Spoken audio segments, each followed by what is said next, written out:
Hey everyone, and welcome to this burst combo guide for the triple imbuement rogue. Now, if you just want to know the standard way of dealing with one big group of mobs, just watch the full guide and go towards the end and I'll show some gameplay explaining that combo. But this is mainly for the two burst variations of this build, and this is going to be the highest burst that you can deal with this build, potentially even the class. So how this burst combo works, and before we get into it, I just want to tell you guys how twisting blades work.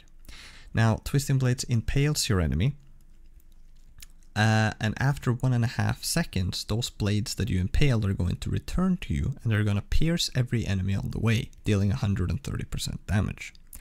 Now, twisting blades will also deal 30% increased damage when returning. Okay.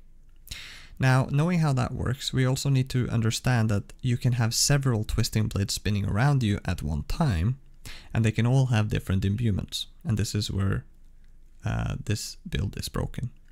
So, we're going to start in cold, and we're going to do double twisting blades. We're then quickly going to go into shadow imbuement, do one twisting blade, and then we're going to dash to the main group of mobs with the shadow imbued dash. And then we're going to use poison imbuement and then double twisting blades. Now, what's going to happen with that is that the first returning blades are going to have cold imbuement and apply chill. Then the shadow imbuments are going to follow after, and because of our item, the Icy Alchemist ring, that means that whenever you damage a chilled or frozen enemy with the shadow imbued skill, it releases a cold explosion. So essentially, they're going to get chilled, and then the shadow blades are going to come and deal massive damage, and then they're both going to spin around you as well, applying first chill and then shadow. So you're going to get a lot of explosions going. And this is probably going to one-shot the big group, and I'm going to demonstrate that in a minute. There's just one more thing I wanted to talk about, and that is the quicker combo for the same burst combo, but it also deals quite a lot of damage. It's just a little bit less damage total, but it's probably a little bit more bursty. So what we're then going to do is, instead of double twisting blade on the cold imbuement, we're simply going to go cold twisting blades, shadow twisting blades, poison twisting blades, and dash into the group. And when you go into the main group, you're actually going to have 3 twisting blades spinning around you with each of these elements, and they're going to spin with chill, shadow, and then poison.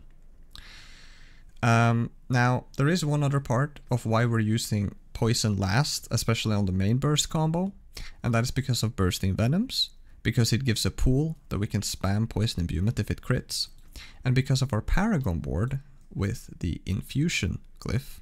Every time we cast an imbuement skill, it's going to reduce the active cooldown of another imbuement. So when we use poison last, if we get the pool, we can spam poison imbuement and reset cold and shadow. So that's it for how the combo works. So now let's just get straight into the clips, and notice how I'm utilizing the minions in front of the main group in order to burst the main group down. And also notice how sometimes I'm kiting them back and forth in order to set up that situation.